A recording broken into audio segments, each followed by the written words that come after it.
In the previous lesson, we saw the implementation of binary search in its basic form. We solved a problem in which if we have a sorted array of integers, something like this, and if we want to find out whether a number exists in this array or not, so let's say we want to find out whether number 10 exists in this array or not, then our algorithm returns us that 10 exists at index 3. And if we want to search for a number that does not exist in the array, then our algorithm returns us that the number that you are looking for does not exist in the array. So if we want to search for 11 in this array, then our algorithm says that 11 does not exist in the array. Okay, so now I will modify this array. Now this array is still sorted, but the only difference is that we have 3 occurrences of number 10 in the array. Now let's say we want to search for the number 10 using binary search. Then what will be the index of 10 that we return? We could return 2 also, index 2 also, we could return index 3 also, or we could return index 4 also. The normal binary search implementation that we saw previously exits as soon as it finds out any occurrence of a number in the array. So there is no guarantee that we will find the first occurrence or the last occurrence. Now in this lesson we will see 2 different variations of binary search. One variation will always give us the first occurrence of a number in the array, and another variation will always give us the last occurrence of the number that we are searching for in the array. Okay, so let us first write the basic implementation that we had written previously. I'll quickly write a method binary search that takes 3 arguments: array A, its size n, and the element to be searched for x, and we will initialize 2 variables, low and high, to 0 and n minus 1 to mark the segment of the array in which x is probable to lie. And while low is less than or equal to high, we calculate the middle index as low plus high upon 2, and then we compare x with the middle element, and if x is equal to the middle element, then we have found x and our search is over. We exit from the method by returning this index mid. So we are exiting as soon as we find any occurrence of x, not necessarily the first or the last occurrence, but any occurrence. If x is less than the mid element, we adjust high to mid minus 1 to say that x is now probable to lie before the mid element, and the third and default condition is when x is greater than the mid element. So in this case we adjust low to mid plus 1. And if we come out of this while loop without finding x, then we return minus 1 to say that we could not find x in the array. Okay, let us see a simulation of this for this particular example, simulation of this algorithm for this particular example. I will draw 3 columns here: low, high and mid, and let's say the number to be searched for is 10, so x is 10. Size of the array is 6, so initially low is 0. Size of the array is 7, so initially low is 0, high is 6. Now we have started to execute this while loop. We calculate mid as low plus high upon 2, so mid would be 3. Let's also draw a column a mid. Okay, this looks better. Now a3 is 10. So is x equal to a mid? Yes, it is. So we return 3. And we will say that game over, because we have found 10 in the array, and we return immediately. We do not care that there is another 10 at index 2. Now if we wanted to find out the first occurrence of 10 in the array, we should not have said game over. We should have said that, okay, I have found one 10 at index 3. Let me go and see towards the left if there is another 10 at any lower index, and if it is there, I will return that one. So I will modify this algorithm slightly here. At the beginning, let's say we take a variable result and initialize it to minus 1. I'll come back to why I'm initializing it to minus 1, and I'm short of space here, so I'm writing 2 statements in the same line with a comma. Now when the condition is that x is equal to the middle element, instead of returning and exiting the execution of the function, we modify result to mid, the index at which x lies, and we adjust high to mid minus 1. Once again, I'm short of space here, so I'm writing 2 statements in the same line. So these 2 statements will execute for this condition if x is equal to the middle element.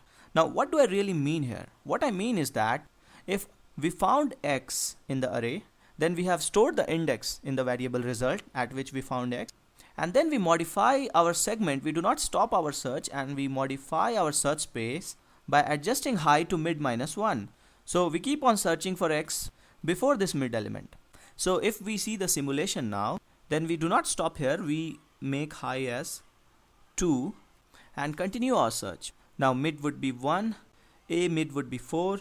I will also write the value of result at any stage. So far our result is, so far we have found 10 at index 3. So our result is 3. Now for this case, low 0, high 2 and mid 1, we will go to the condition, this one, when x is greater than the middle element. So low becomes mid plus 1. So low becomes 2, high is already 2. Now mid would also be 2. A mid would be 10. Now we come to this condition. We again came to x equal to the middle element of the segment. So we now modify result to the new index at which we have found x. So result will be now 2, and high becomes mid minus 1, which will be 1. Low is 2. Now this condition low less than or equal to high fails. So we exit while loop here. Okay, there should be one more modification to my code. I will return result here. Okay, so we are saying here that found 10 at index 2. So this way we have found the first occurrence of the element 10 in the array. We are returning result here once we complete the while loop, and we are not returning result inside the loop. Result is initially minus 1, so if we do not find any x, it is never modified, and we return minus 1 to say that we could not find x in the array. And if we find any x in the array, and I'll put braces here to mark that these two statements execute for this if condition, we stored that index in this variable, kind of saying that so far this is the leftmost result that I have, and then we go on searching towards the left. By left I mean towards the lower indexes. So we modify high to mid minus 1. If we find another x, then this x is left of the previous index, so we discard the previous result and modify our result. Okay, so this is binary search to find out the occurrence of first element in the array. If we want to find out the last occurrence in the array, then there will be only a slight modification to this code. When we find x, we do not stop the search like we are doing here, and we go on searching towards the right, towards the higher indices, by modifying our window or the segment or the search space by adjusting low to mid plus 1, by adjusting lower index to mid plus 1. And this is the only change that we need to do to find out last occurrence in the array. Okay, so let us quickly see simulation for this implementation also. So once again we start with low 0, high 6, and we also start with result minus 1. Minus 1 means that we have not found x in the array so far. Now mid would be 3 and the mid element would be 10. We are executing the while loop here. Now we come to this condition, x is equal to a mid. So first we modify our result. We found an x at index 3, and then we modify low to mid plus 1, which will be 4. So earlier our window was the whole array. Now our window or search space is this, and we already have information about the rightmost 10 that has occurred so far. Okay, so now mid would be 5, a mid would be 18. Now we go to this condition, x is less than a mid. So now high becomes mid minus 1. So we have this range. Our window, our search space is now this, and so far we have found 110 at index 3. Now mid would be 5 plus 4 upon 2, and if we take only integral part, then it is 4. A mid would be 10. So once again we come to the condition when x is equal to a mid. So we modify result to the new index 4, and we modify low to mid plus 1. So low becomes 5, high becomes 5.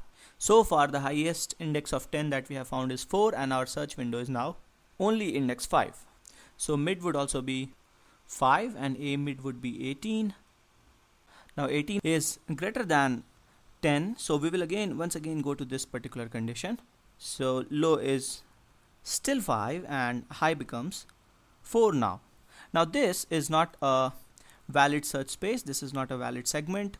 Low less than or equal to high condition fails, so we will exit the loop, exit the while loop, and our game is over. We return whatever we have in the result. So we will kind of say that found 10 at index 4. So This is binary search to find out the last occurrence of an element in the array, in a sorted array. The time complexity of this algorithm is big O of log n, or in other words we can say that the time taken is kind of proportional to log of n. In the coming lessons we will see more variations of binary search. We will see other scenarios in which binary search is applied. So thanks for watching.